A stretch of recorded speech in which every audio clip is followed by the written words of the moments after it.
अन्वी धड़कते दिल से ससुराल पहुंची। अपनी तलाकशुदा बड़ी ननद श्रेया के रूखे व्यवहार की खबर भी उसे मिल चुकी थी। वह सुहाग रात के कमरे में आई तो उसने देखा कि पूरा कमरा अस्त व्यस्त सा पड़ा हुआ था। कुछ मेहमानों के बैग भी उसके कमरे में ही पड़े हुए थे। अन्वी हैरान रह गई। उसे तो लगा था कि एक साफ सुथरा फूलों से सजा हुआ कमरा होगा। वह अभी असमंजस में खड़ी थी कि कहाँ बैठे।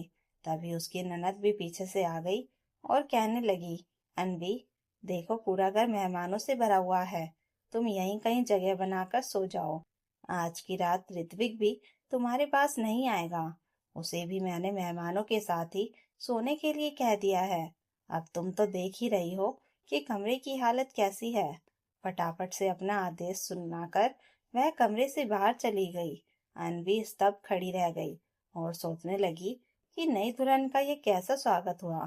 खैर, उसे बहुत थकान हो रही थी तो उसने एक दो भारी सूटकेस इधर उधर हटाए और अपने लेटने की जगह बनाई। उसे बहुत रोना आ रहा था। वह सोच रही थी कि ऋत्विक अगर यहाँ होते तो कम से कम थोड़ी मदद ही कर देते। काफी रात हो गई थी तो वॉशरूम में जाकर कपड़े बदलकर वह सोने के लिए आई। उसे बड़ी घबराहट हो रही थी कि ससुराल में पहला दिन ऐसा है तो पता नहीं आगे क्या होगा। तभी एक मोटी सी औरत जिसका नाम निन्ना था कमरे में घुस गई। अनवी सक पकाकर उठने लगी। वह औरत कहने लगी, अरे लेटी रहो बहू, कोई बात नहीं है। मेरा बैग यहीं पर है ना। कुछ कपड़े निकालने थे। उसके बाद भी कोई न कोई उसके कमरे में कुछ संभालने के लिए आता ही रहा। वह परेशान हो गई क्योंकि नई जगह थी तो सबके सामने लेटना उसे अच्छा नहीं लग रहा था और उसे नींद भी आ रही थी, लेकिन वह सो भी नहीं पा रही थी। खैर, आधी रात के बाद जब लोगों का आना बंद हुआ तो अपने आप ही थकान से उसकी भारी पलकें बंद हो गई और वह सो गई। सुबह सवेरे उसकी नींद टूटी जब उसकी ननद कह रही थी, अरे उठो महारानी, यह तुम्हारा मायका नहीं ससुराल है। अनवी आंखें मलते हुए उठ बैठी। अचानक से आंख खुलने पर उसे महसूस हुआ कि सच में आज से उसकी जिंदगी बदल चुकी है। अब वह मायके में नहीं बल्कि ससुराल में है। श्रेया फिर कहने लगी, अरे जल्दी से नहा धोकर तैयार हो जाओ। आज तुम्हारी पहली रसोई की रस्म है। जल्दी से कुछ बना दो ताकि मेहमान भी एक एक करके रवाना हो जाए। अनवी ने उसकी बात मानकर जल्दी से वॉशरूम में जाकर तैयारी की।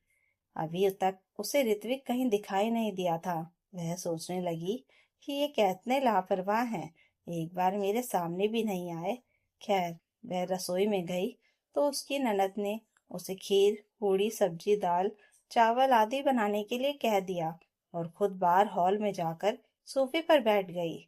उसकी मदद करने के लिए रसोई में कोई भी नहीं था। पहले आधा घंटा तो उसे यही देखने में लगा कि कौन सा सामान कहाँ है। फिर उसने खाना बनाने की तैयारी शुरू की। बीच बीच में उसकी ननद जाकर चिल्लाती रहती, जरा फुर्ती से हाथ चलाओ, सब मेहमान इंतजार कर रहे हैं। खैर, थोड़ी देर बाद जब खाना बन गया तो उसकी ननद ने ठाकुर जी को भोग लगाया और फिर सब मेहमान खाना खाने लगे। सब लोगों ने खाना खाकर तारीफ की, लेकिन उसकी ननद कहने लगी कि सब्जी में नमक तेज है, पूरी कच्ची है। तुम्हारी माँ ने तुम्हें कुछ सिखाया ही नहीं। नई नवेली दुल्हन होने के नाते अनवी यह सुनकर रो पड़ी। सभी मेहमानों ने उसे नेक दिया, लेकिन श्रेया कहने लगी, तुमने अभी कुछ ढंग का बनाया नहीं है तो मैं तुम्हें नेक भी बाद में दूंगी, जब तुम कुछ अच्छा बनाना सीख जाओगी।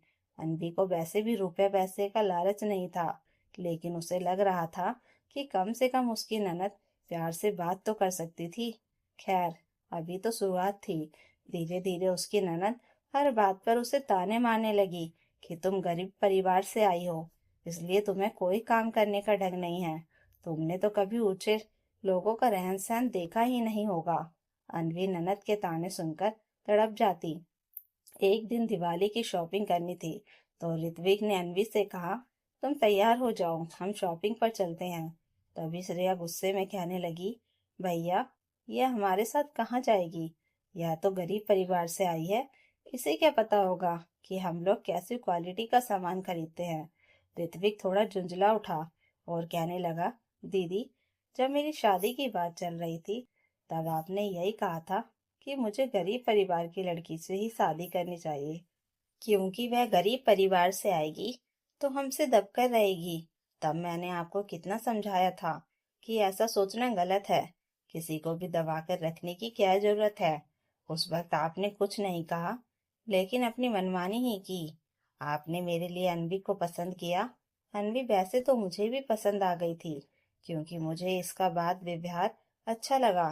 कितने लोगों ने यह तक कह दिया कि अनवी ना तो सुंदर है और ना ही ज्यादा संपन्न परिवार की, तो आप लोग यह शादी क्यों कर रहे हैं? क्यों? लेकिन मुझे किसी की बात से कोई फर्क नहीं पड़ा, क्योंकि मैं अनवी के गुण देख रहा था।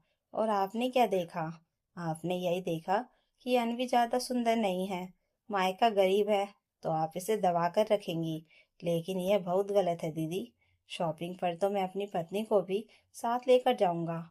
जो भी है, जैसी भी है, यह मेरी पत्नी है, और इस लिहाज से आपको इसे सम्मान देना चाहिए, ना कि दबाकर रखने की कोशिश करनी चाहिए। श्रेया गुस्से में बोली, तो अब इसके आने के बाद तो मुझे सही गलत समझाएगा? मैंने कह दिया कि यह दिवाली की शॉपिंग में हमारे साथ नहीं चलेगी तो नहीं चलेगी। ऋत्विक कहने लगा, तो मैं भी नहीं जाऊंगा। इतना कहकर मैं अपने कमरे में चला गया। श्रेया अनबी को घूरते हुए बोली, भाई बहन के बीच में झगड़ा करवाकर बड़ी बड़ी कलेजे को ठंडक। अनवी रो पड़ी और बोली, दीदी मुझे शॉपिंग पर नहीं जाना, मैं इन्हें समझाती हूँ। इतना कहकर वह कमरे में गई और ऋत्विक से बोली, आप दीदी के साथ शॉपिंग पर चले जाइए। दीदी मुझे कुछ कहती है तो मैं बुरा नहीं मानती, जाने दीजिए। उनका तलाक हो गया है, वह अकेले रहती हैं, तो टेंशन में कुछ भी बोल देती होंगी।